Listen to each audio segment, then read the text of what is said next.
এরে বান্দারা, তুমি আজকে বাড়িতে যাইয়া যাদের মা দুনিয়াতে বেঁচে রইল, ওই মায়ের কাছে যাইয়া মাকে যদি একবার বিনয়ের সুরে ডাক দিয়া দাও, তাহলে দেখতে পারবা ওই মা বলে দিবে তুমি মায়ের কাছে কি চাও। তোমার মনের চাহত, তোমার মনের আশাগুলো ওই মা পূর্ণাঙ্গ পূরণ করে দিবে। কিন্তু কত বান্দা তো ওই মা হারাইয়া চোখের পানি ফালাইয়া ফালাইয়া কান্দো। বিভিন্ন ওয়াজ মাহফিলে যাইয়া হুজুর যখন মায়ের বয়ান করে, চোখের পানি কত বান্দারা ধরেও রাখতে পারে না। যখন ওই বাবার বয়ান করার জন্য ওই হুজুর যখন বাবার বয়ান করে, কত বান্দা ওই বাবার ঘটনা শুনে শুনে চোখের পানি ধরে রাখতে পারে না। কারণ কি জানো, এই সন্তানের অন্তরের মধ্যে মায়ের ভালোবাসার কোনো কমতি নেই। এই সন্তানের অন্তরের মধ্যে ওই বাবার ভালোবাসার কোনো কমতি নেই। এর ফরিদপুরের মানুষ, এরপরেও কত যুবকেরা সুন্দরী রমণীটা পাইয়া যাওয়ার পরে এই বান্দা মনে করে এই রমণী আমার, এই সন্তান আমার, এই বাড়ি আমার, এই মেম্বার আমার, এই চেয়ারম্যান আমার, এই মেম্বার অফ পার্লামেন্ট, এই বন্ধু বান্ধব আমার। তখন এই বান্দাটা, যেই মা এত কষ্ট করে করে বান্দাকে লালন পালন করলো, যেই মায়েরা সন্তানকে এই পরিমাণ প্রায়োরিটি দিয়া বড় করলো, কত বড় নিমুখ হারাম। ঢাকার শহরে আরামে ফ্ল্যাটের মধ্যে আল্লাহর ওই বান্দা ঘুমায়, ওই মাটা গ্রামের বাড়ির মধ্যে 1 বছর 1.5 বছর পর্যন্ত হয়ে গেল। একটা মাস তো দূরের কথা, বছর শেষ হয়ে গেল, ওই মায়ের খবর নেয় না। এমন নিমুখ হারাম সন্তান এলাকায় আছে না নাই? নাই, ওই মায়ের খবর নেয় না। এতদিন পর্যন্ত ওই মায়ের এই পরিমাণ ভালোবাসে, যখন সুন্দরী একটা রমণী পাইয়া গেল, যখন সন্তানাদিগুলো পাইয়া গেল, তখন এই বান্দা মনে করে আর মায়ের কোনো দরকার নাই, আর বাবার আমার কোনো দরকার নাই। হ্যাঁ যুবকেরা, না না, ওই মায়ের মতো আপন তুই দুনিয়ার কোথার মধ্যে গেলেও খুঁজে পাবি না। কারণ যেই বান্দার মা নাই, তারা যদি তুমি যাইয়া যাইয়া জিগাও তোমার যে মা নাই, তুমি কেমনে তোমার জিন্দেগিটা চালাও, দেখবা চোখের পানি চাইরা ওই বান্দা মায়ের বয়ান তোমার সামনে করে দিবে। কারণ বৃক্ষ থাকতে কেউ মূল্য দিতে জানে না। এই বৃক্ষ যেদিন মারা যাবে, ওই দিন ঠিক এর মূল্যটা পূর্ণাঙ্গ বুঝতে পারবা। ছোট্ট সাহাবী মায়ের কাছে যাইয়া মাকে যখন 3 বার মা বলে ডাক দিয়া দিল, মার আর বুঝার বাকি না, আমার সন্তান আমার কাছে কি চায়। মা বুঝে গেল, জানে সন্তানের পেটের মধ্যে ক্ষুধা। ওই মা ডেকে বলে, হে সন্তান, আমি মায়ের ঘরের মধ্যে কোনো খানা নাই, কারণ আমি মায়ের পেটের মধ্যে ক্ষুধা সহ্য করতে পারি না। তোর বাবাও পেটের ক্ষুধার যন্ত্রণা সহ্য তোর বাবাও তো করতে পারে না। এজন্য হে সন্তান, তবে আমার কাছে একটা টিপস আছে। ওই মসজিদে নববীর মধ্যে নবী আমার বসে বসে দাঁড়াইয়া দাঁড়াইয়া ওই জায়গায় নবী বয়ান করে। তুমি যদি তোমার বাবাকে সঙ্গে করে লইয়া লইয়া ওই মসজিদে নববীর মধ্যে যদি তুমি চলে যাও, আমার নবীর সামনে যাইয়া যদি নবীর চেহারা মুবারকের দিকে যদি তাকাইয়া থাকো, তোমার পেটের মধ্যে ক্ষুধার কোনো কমতি নাই, আমি জানি জানি। কিন্তু নবীর চেহারা মুবারকের দিকে কিছুক্ষণ তাকাইতে পারলেই তোমার পেটের ক্ষুধা অটোমেটিক্যালি নিবারণ হয়ে যাবে। ওই নবীকে যদি কোনো বান্দা আদর্শ বানায়, এই বান্দা মেসি নেইমারের মতো চুল কাটতে পারে না। ওই বান্দা যদি নবীর আদর্শ বানায়, তাহলে বিটিএস কেমনে চললো? ওই বিটিএস দের ফ্যান হতে পারে না। ওই নবীকে যদি কোনো বান্দা আদর্শ বানায়, তাহলে সে কোনো বেঈমানদের আখলাক অনুযায়ী চলতে পারে না। ওই নবীকে যদি কোনো বান্দা নিজের আদর্শ বানাইতে চায়, তাহলে এই বান্দা অন্যান্য ধর্মাবলম্বীদের উৎসব যা, ওই উৎসবগুলোকে নিজের উৎসব মনে করতে পারে না। কিন্তু বাংলাদেশের জমিনে অনেক আল্লাহর বান্দাই তো বলে, হুজুর দোয়া কইরা দেন, নবীর খাঁটি আশিক আমি হয়ে গেলাম। আমার মতো সুন্নি আসমানের নিচে আর কেউ নাই। কিন্তু এই বান্দা যেরকম ভাবে নামাজের জন্য মসজিদের মধ্যে চলে যায়, আবার হিন্দুদের যখন দুর্গা পূজা চলে আসে তাদের প্রসাদ খাওয়ার জন্য তাদের দুর্গা পূজার মধ্যে যা উপস্থিত হয়ে যায়, আল্লাহর এই বান্দা মাহফিলের মধ্যে দৌড়ায়। আবার এই আল্লাহর বান্দাটা মাহফিল যখন শেষ হয়ে গেল তখন তো খ্রিস্টানদের ওই উৎসব 31st নাইট বান্দা পূর্ণাঙ্গ ভাবে উদযাপন করে। এই বান্দা বলে আমি নবীর আশিক। বান্দা কিছু মানে যখন স্বার্থে আঘাত লাগে মানতে পারে না। এই বান্দা নিজের মনে করে মুসলমান। আমি বলি যেই বান্দা নবীর আদর্শ অনুযায়ী কিছু মানে না, যেই বান্দা ইসলামের কিছু মানে না, ওই বান্দা খাঁটি মুসলমান হতে পারে না। ওই বান্দা নবীর খাঁটি উম্মতে কামেলা হতে পারে না। তার মতো মুনাফিক আসমানের নিচে আর কেউ নাই, ঠিক কিনা? নিজের উম্মতে কামেলা দাবি করতে চাও, ওই নবীকে নিজের আদর্শ বানাও। ওই নবীর আদর্শের মালা গলার মধ্যে লাগায়া দাও। কেমনে লাগাইবা? বলে নবীর আদর্শের মালা নিয়া যেই বান্দা দুনিয়ার মধ্যে ইতিমধ্যেই চলতেছে, আল্লাহ মায়া করে অনেক বড় দামি বানাইয়া দিয়েছে। হে বান্দারা, আজকেও বয়ানের মধ্যে আসার সময় ওভার স্পিড হয়ে গেল, আমার ড্রাইভার জানে না এই রোডের মধ্যে 50 স্পিড উনি তুলে ফেললো 80, 90, 100-র মধ্যে। আল্লাহর এই বান্দা গাড়ি চালাইয়া, আমি গাড়ির মধ্যে, আমার সফর সঙ্গী গাড়ির মধ্যে। তখন পুলিশ 3-4টা ডাইকা বলে, হ্যাঁ ড্রাইভার, তুমি কেন গাড়িটাকে ওভার স্পিড দিয়া দিলা? কোথায় যাইবা? কোত্থেকে আসলা? তখনই দেখে বলে, কোত্থেকে আসলা, কেমনে গেলা? আমি গাড়ির এক পাশের মধ্যে বসে রইলাম, আমি হাতটা বাড়াইয়া সালাম দিয়া জানাইয়া দিলাম, হ্যাঁ পুলিশ ভাই, আমি জুনায়েদ আল হাবিব বয়ান করি। ওই ভাঙ্গায় বয়ান শোনানোর জন্য ফরিদপুরের জমিনে যাওয়ার জন্য রওনা করলাম। হায় হায় হুজুরনি, এতক্ষণ পর্যন্ত দেখি নাই। বাড়ি আমার নোয়াখালী, আমার এলাকার মধ্যে অনেক ভক্ত, আপনার অভাব নাই। হুজুর আপনার বাড়িও তো কুমিল্লা, অনেক পরিমাণ বয়ান আমরা শুনি। আরামে যাবেন আর মানুষের গিয়া বয়ান শোনায়া দিবেন। যান সালামতে যান, নিরাপদের মধ্যে যান, আমি দোয়া কইরা দিলাম। এই জায়গায় অন্য কেউ হইলেই মামলা টামলা দিয়ে অবস্থা বড় খারাপ। জুনায়েদ আল হাবিবরে কেন ধরলো না, কেন সাইরা দিল, আবার বলে দিল নিরাপদের মধ্যে আপনি দৌড়াইয়া চলে যান।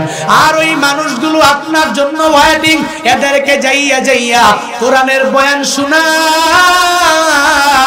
এদের যাইয়া হাদিসের বয়ানগুলো শোনায়া দেন। তাহলেই হুজুর আপনাদের দ্বারা এদেশের ইসলামের অনেক বড় ফায়দা হয়ে যাবে।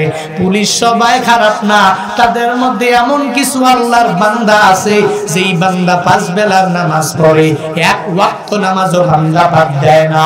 পুলিশ র্যাব আর্মি বিডিআরদের মধ্যে এমন অনেক আল্লাহর বান্দা রইল যেই বান্দা নামাজ রোজা নেক আমল কোনোটাই বাদ দেয় না। হুজুর দেখলেই কত মহব্বত, হুজুর দেখলেই ভালোবাসা, দাড়িওয়ালা মানুষ দেখলেই ভালোবাসে। টুপিটা লাগাইয়া যে আল্লাহর বান্দা চলে, তাকে দেখলেই মন থেকে পূর্ণাঙ্গ মহব্বত করে। কেন যেই বান্দা দেখবে একজনের গালির মধ্যে দাড়ি আর মাথার মধ্যে টুপি নিয়া নেসপেশাক পরিয়ে সুন্দরভাবে চলে, ওই নবীর সুন্নতের পূর্ণাঙ্গ মেনে নবীকে আদর্শ বানাইয়া যেই বান্দাই দুনিয়ার মধ্যে চলতে যায়, দুনিয়ার কোথাও গেলে বান্দা ঠকে না, ঠেকবেও না। কারণ নবীর আদর্শে যেই বান্দায় আদর্শবান হয়ে যাবে, আসমানের নিচে জমিনের উপরে ওই বান্দার মতো দামি আর কেউ থাকবে না। আজকে বাড়িতে যাইয়া আপনিও মিলেন, ওই নবীর সুন্নতের উপরে আমল করে দেখেন। কিছু কিছু মানুষেরা হয়তো মাঝে মাঝে দেখলেই বলবে, এই এতদিন পর্যন্ত দেখছি, আবার হঠাৎ কইরা মুসল্লি হয়ে গেলা কেমনে? এতদিন পর্যন্ত দাড়ি রাখলি না, এখন তুই দাড়ি রাখলি কেন? এতদিন পর্যন্ত টুপি পরলি না, এখন থেকে আবার টুপি পরা আরম্ভ করে দিলা। তখন কিছু কিছু মানুষ আপনাকে দেখলে ঘৃণার চোখ দিয়ে আপনার দিকে তাকাবে, ভালোবাসার নজর দিয়া, মহব্বতের নজর দিয়া বান্দা তাকাবে না। এদের মন্তব্য আপনার ডেস্টিনেশন ঠেকাতে পারবে না।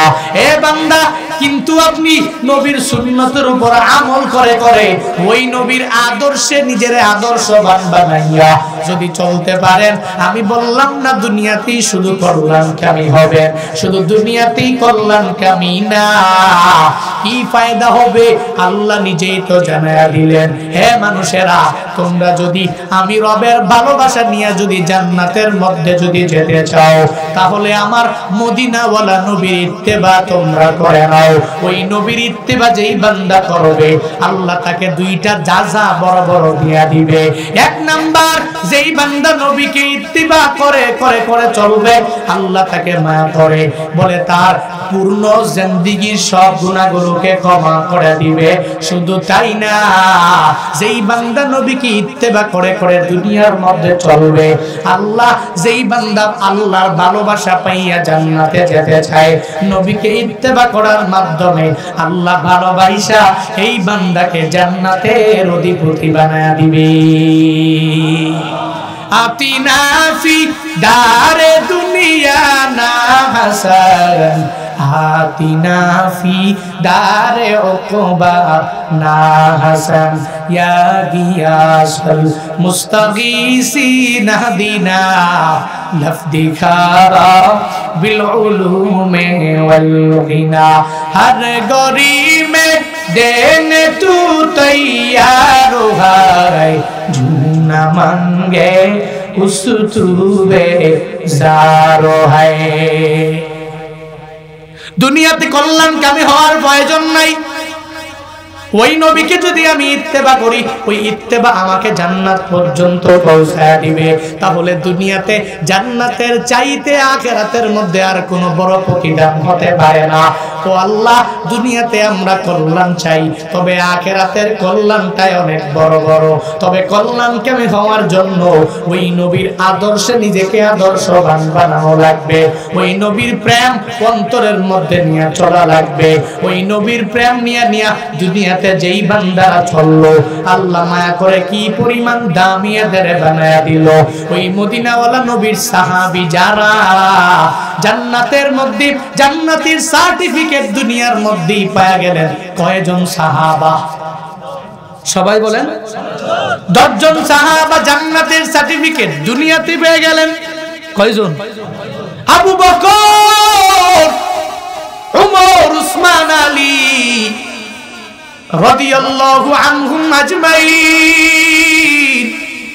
এরা দুনিয়াতেই জান্নাতের সার্টিফিকেট পেয়ে গেলেন। কেমনে পাইলেন? ওই নবীকে এরা দুনিয়াতে চলার ক্ষেত্রে ওই নবীকে নিজের আদর্শ বানাইছে।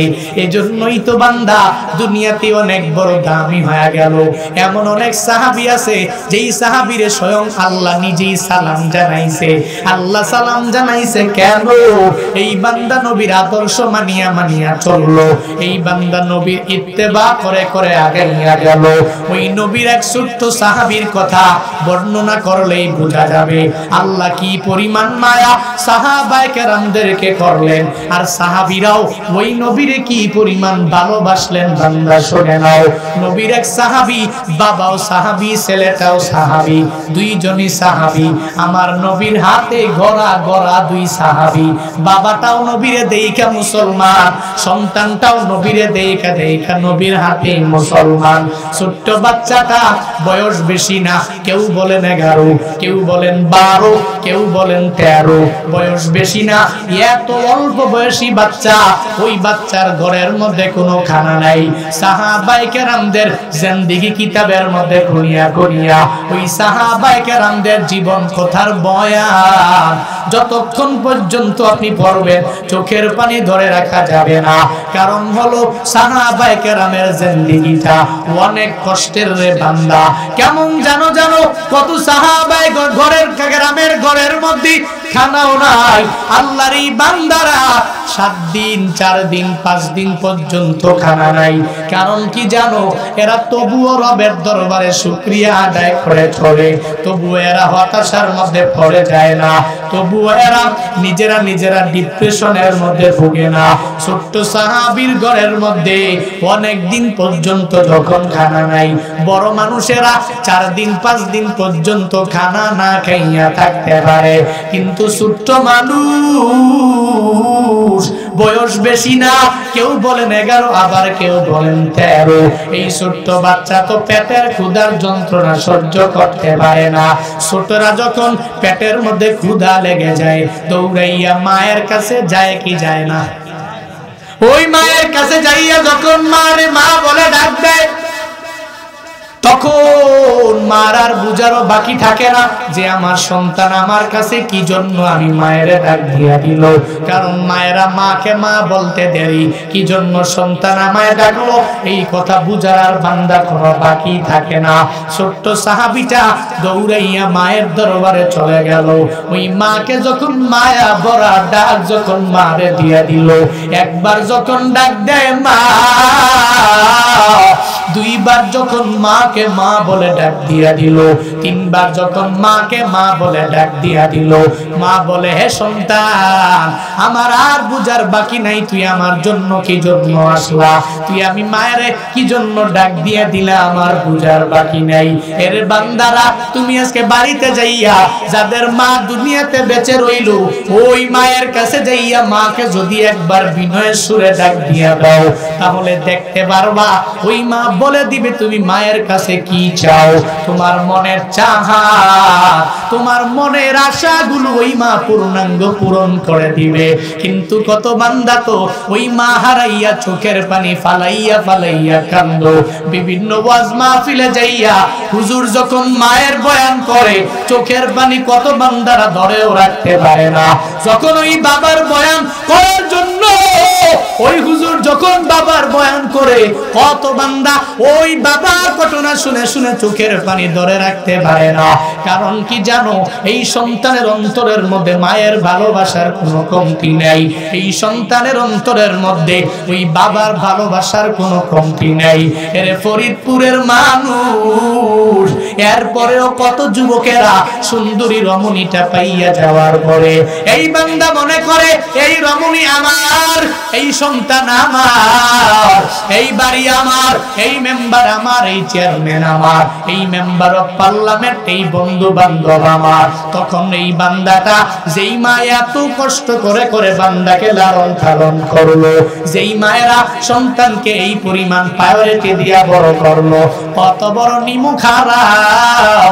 ঢাকার শহরে আরামে ফ্ল্যাটের মধ্যে আল্লাহর ওই বান্দা ঘুমায়, ওই মাটা গ্রামের বাড়ির মধ্যে 1 বছর 1.5 বছর পর্যন্ত হয়ে গেল, একটা মাস তো দূরের কথা বছর শেষ হয়ে গেল, ওই মায়ের খবর নেয় না। এমন নিমুখ হারাম সন্তান এলাকায় আছে না নাই? নাই, ওই মায়ের খবর নেয় না।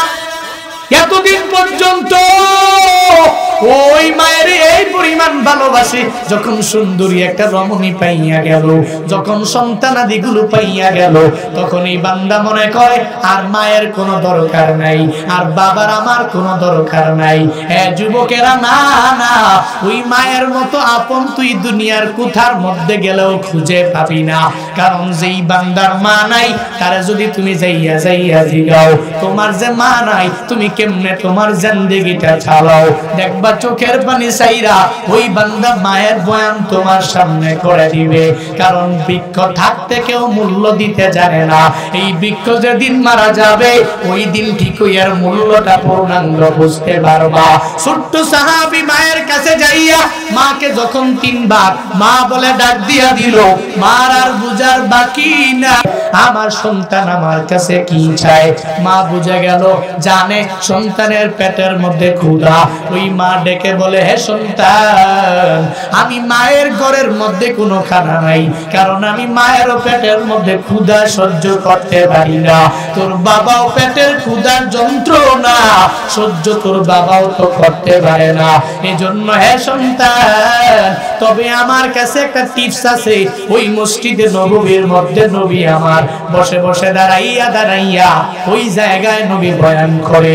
তুমি যদি তোমার বাবাকে সঙ্গে করে লইয়া ওই মসজিদে নববীর মধ্যে যদি তুমি চলে যাও, আমার নবীর সামনে যাইয়া যদি নবীর চেহারা মুবারকের দিকে যদি তাকাইয়া থাকো, তোমার পেটের মধ্যে ক্ষুধার কোনো কমতি নাই আমি জানি, কিন্তু নবীর চেহারা মুবারকের দিকে কিছুক্ষণ তাকাইতে পারলে তোমার পেটের ক্ষুধা অটোমেটিক্যালি নিবারণ হয়ে যাবে।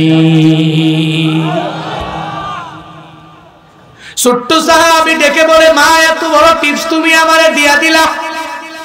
ওই নবীর দরবারে যাওয়ার জন্য আমার বাবার খোঁজ লাগবে, আমার বাবা কই? আমি তো বাবার সঙ্গে লইয়া মসজিদে নববীতে নবীর দরবারে হাজির হয়ে যাব। একটু পরে পেছন দিক থেকে বাবা ডেকে বলে, হে সন্তান, চল আমি তোরে নিয়া মসজিদে নববীর মধ্যে চলে যাব।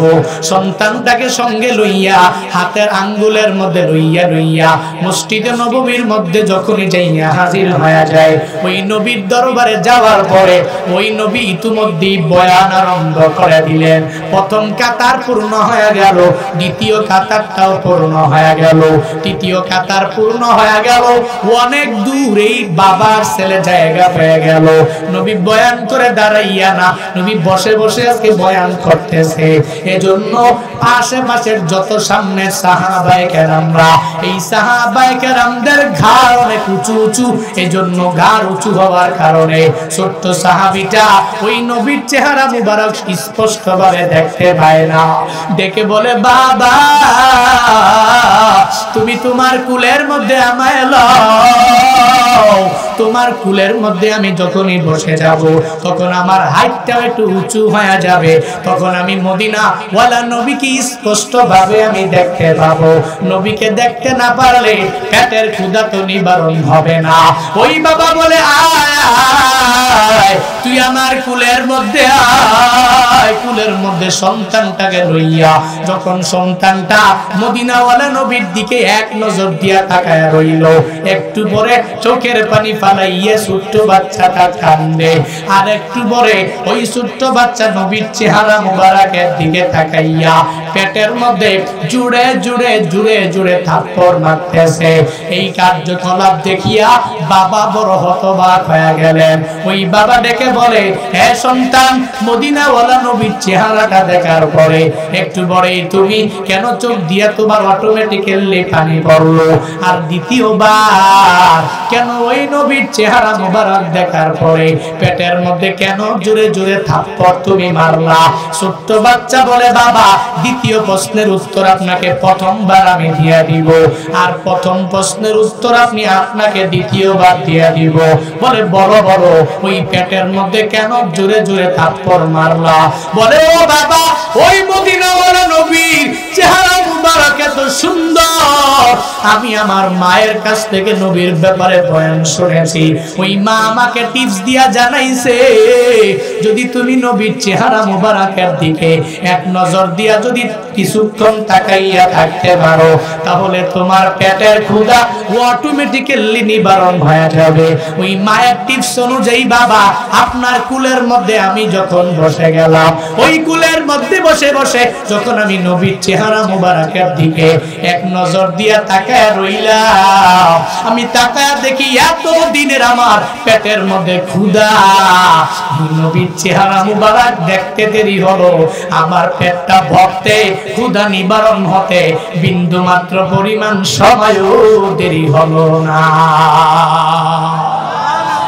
ইমামুল আউয়ালিনুল আখিরিন ভরে সাদকা রাহমাতাল লিল আলামিন, শুধু ওজুদাস রাহমাতাল লিল আলামিন, मस्जिदे शुद्ध हमारो ज़मीन सैयदुल कौनैन खत्मुल मुरसलीन आखिर मबूद फखरुल अव्वलीन।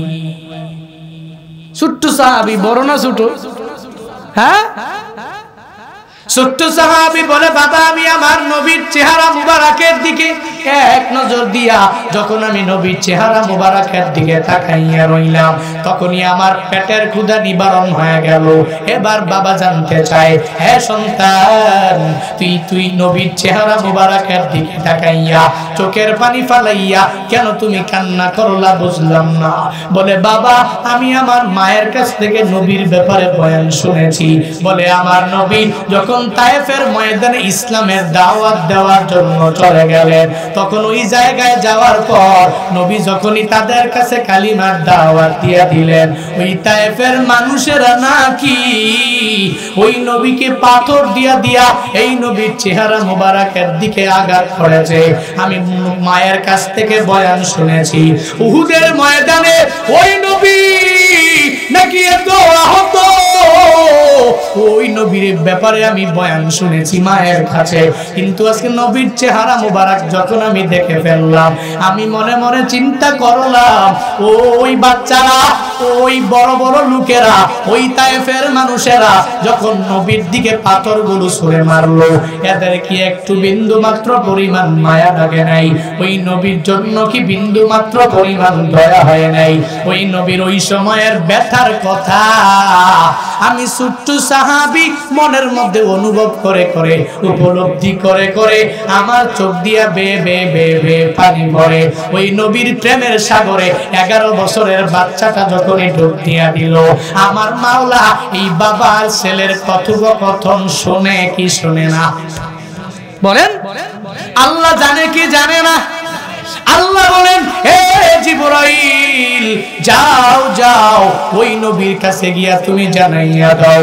যখন জিবরাইলকে আল্লাহ পাঠালেন, নবীর কাছে আইসা জানাইয়া দিলেন, হ্যাঁ নবী, আপনার সামনে সাহাবী দুইজন, একজন বাবা আর একজন ছেলে, এভাবে একজন আর একজনে পূর্ণাঙ্গভাবে আপনার ভালোবাসা নিয়ে হাবুডুবু খায়, আপনার প্রেমের সাগরের মধ্যে ডুব দিয়া ফেললো।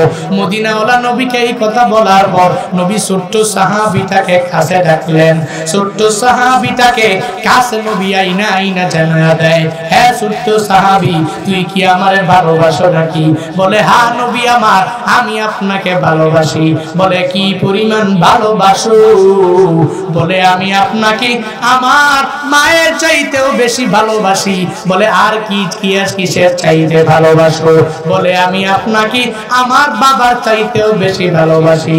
বলে, আর কিসের চাইতে বেশি ভালোবাসো? বলে, আমার জীবন আমার কাছে অনেক বড় দামি, কিন্তু হে নবী আমার, আমি আমার জীবনের চাইতেও আপনাকে বেশি ভালোবাসি। হে নবী, আমি আপনাকে মায়ের চাইতেও বেশি ভালোবাসি, আমার বাবার চাইতেও বেশি ভালোবাসি, আমি আমার জীবনের চাইতেও নবী আপনাকে বেশি ভালোবাসি। নবী বলে, এভাবে মৌখিক ভাবে বললে কোনো লাভ নাই, প্রমাণ দাও। কেমনে প্রমাণ দেওয়া লাগবে? নবী তাকাইয়া দেখে তার কোমরের মধ্যে খঞ্জরের কাজ ঝোলানো। নবী বললেন, তোমার এই কোমরের মধ্যে কি? বলে, এই কোমরের মধ্যে আমার খঞ্জর। কেন রাখলা? বলে, আমার মা এই খঞ্জর আমার কোমরের মধ্যে ঝুলাইয়া দিয়েছে, কোনো কেউ যদি আমার উপরে অন্যায় ভাবে আক্রমণ করে, তাহলে আমি এই খঞ্জর দিয়ে আত্মরক্ষা করে দিব। ওই সময় আমি আমার এই খঞ্জরটা ব্যবহার করে নিব। নবী ওই খঞ্জরের খাপ থেকে খঞ্জরটাকে বের করিয়া ছোট্ট সাহাবীর হাতের মধ্যে নবী দিয়া দিলেন, আর বললেন, হে সাহাবী, এই খঞ্জরটা নিয়ে তুমি তোমার বাবার কাছে যাইবা, আর বাবার কাছে যাইয়া যদি আমার মদিনাওয়ালা নবীকে তুমি ওই বাবার চাইতেও বেশি ভালোবাসা থাকো, ওই বাবার কাছে যাইয়া বাবার দেহ থেকে গর্দানটা আলাদা করিয়া তোমার এই খঞ্জর দিয়া তোমার বাবাকে জমিন থেকে থেকে বিদায় করে দিয়া যদি তুমি তার গর্দানটা আমি নবীর সামনে হাজির করতে পারো, তাহলে প্রমাণ হয়ে যাবে তুমি তোমার বাবার চাইতেও আমাকে বেশি ভালোবাসো, তুমি তোমার বাবার চাইতেও আমি নবীর কথার বেশি গুরুত্ব দাও, তুমি তোমার বাবার চাইতেও আমি নবীর কথার বড় দাম দাও। ছোট্ট সাহাবী বলে, নবী আমি মৌখিক ভাবে ভালোবাসি না, এই খঞ্জরটা নিয়া নিয়া নিয়া নিয়া নিয়া ওই বাবার দরবারে হাজির হয়ে বাবাকে গর্দান আলাদা করার জন্য ছোট্ট সাহাবী দৌড়ে যায়। এভাবে যখন দৌড়ায় সাহাবায়ে কেরাম আল্লাহু আকবারের স্লোগান দিয়া দেয়, সাহাবায়ে কেরাম চোখের পানি ফালাইয়া কান্দে। আজকে ছোট্ট একটা বাচ্চার পূর্ণাঙ্গ আঘাতে তার বাবাটা মারা যাবে, এভাবে সবাই যখন চোখের পানি ফালাইয়া কান্দে আর আল্লাহু আকবারের জুড়ে জুড়ে জুড়ে জুড়ে স্লোগান দেয়, সবাই চাতক পাখির পাখির নে তাকায় রইল। কেমনে সম্ভব এই ছোট্ট সাহাবী কি আসলেই তার বাবাটাকে মেরে ফেলবে? তখন সাহাবীটা দৌড়ায়, ওই বাবাও চোখের পানি ফালাইয়া ছোট্ট সাহাবীর বাবা রবের কাছে বলে, ওরে দয়ার মালিক, তুমি আমার এমন এক নবী প্রেমিক সন্তান তুমি আমারে দিয়া দিলা, যেই সন্তানটা আমার নবীকে প্রায়োরিটি দিয়া আমাকে মারার জন্য, আমার গর্দান আলাদা করার জন্য, আমাকে জমিন থেকে বিদায় করে দেওয়ার জন্য দৌড়াইয়া চলে আসতেছে। আমার এই সন্তানটাকে তুমি দ্বীনের জন্য কবুল করে নাও, আমার এই সন্তানটাকে তুমি ইসলামের জন্য কবুল করে নাও, আমার এই সন্তানটাকে তুমি নবীর জন্য পূর্ণাঙ্গ কবুল করে নাও। এভাবে যখন বলে ছোট্ট সাহাবী যাইয়া তার গলার নিচে যখন খঞ্জরটা ধরে ফেললেন, এখনই জমিন থেকে বিদায় করে দিয়ে দিবে। কিন্তু মদিনাওয়ালা নবীর উদ্দেশ্য তো ওই বাবাকে হত্যা করা নয়, নবীর উদ্দেশ্য এই ছোট্ট সাহাবী নবীকে মৌখিক ভাবে ভালোবাসে নাকি পূর্ণাঙ্গ মন থেকেই নবীরে ভালোবাসতে জানে। নবী আমার বলে, হে ছোট্ট সাহাবী লাগবে না, আয় আয় আয়, প্রমাণ এমনিতেই হয়ে গেল রে বাচ্চা। হে সাহাবী আয় আয় আয়, তুই তোর খঞ্জর নিয়ে আমি নবীর দরবারে হাজির হয়ে যাও, আর তোর বাবাকে হত্যা করা লাগবে না। আজকে পূর্ণাঙ্গ প্রমাণ হয়ে গেল তুই যে আমি নবীকে তোর বাবার চাইতেও বেশি ভালোবাসো। ওই নবীকে ভালোবাসতে সাহাবায়ে কেরাম কম না বেশি? বলেন না বলেন না, কম না বেশি? সন্দেহ আছে? কি পরিমাণ ভালোবাসা! এটাই ভালোবাসা। মৌখিক ভাবে দাবি করলাম ভালোবাসি ভালোবাসি ভালোবাসি ভালোবাসি, এটা ভালোবাসা নয়, বরং নবীর সুন্নতের প্রত্যেকটা আমল যেই বান্দা করবে এবং সুন্নতের উপরে চলে চলে নবীকে যে আদর্শ বানাবে, ওই বান্দাই দুনিয়াতে নবীর একজন খাঁটি তাবেঈর রাসূল হবে এবং সেই পূর্ণাঙ্গভাবে জান্নাতের অধিপতি হয়ে যাবে। ঠিক কিনা? নবীর ইত্তেবা করা লাগবে কি লাগবে না? জান্নাতে যাওয়ার জন্য লাগবে কি লাগবে না?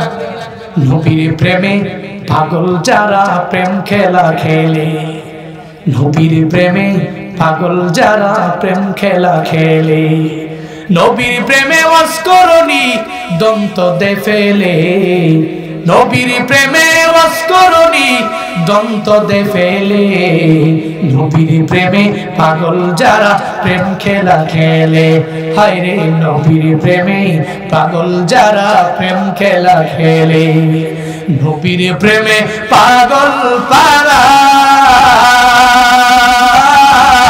জীবন দিল হানজালা,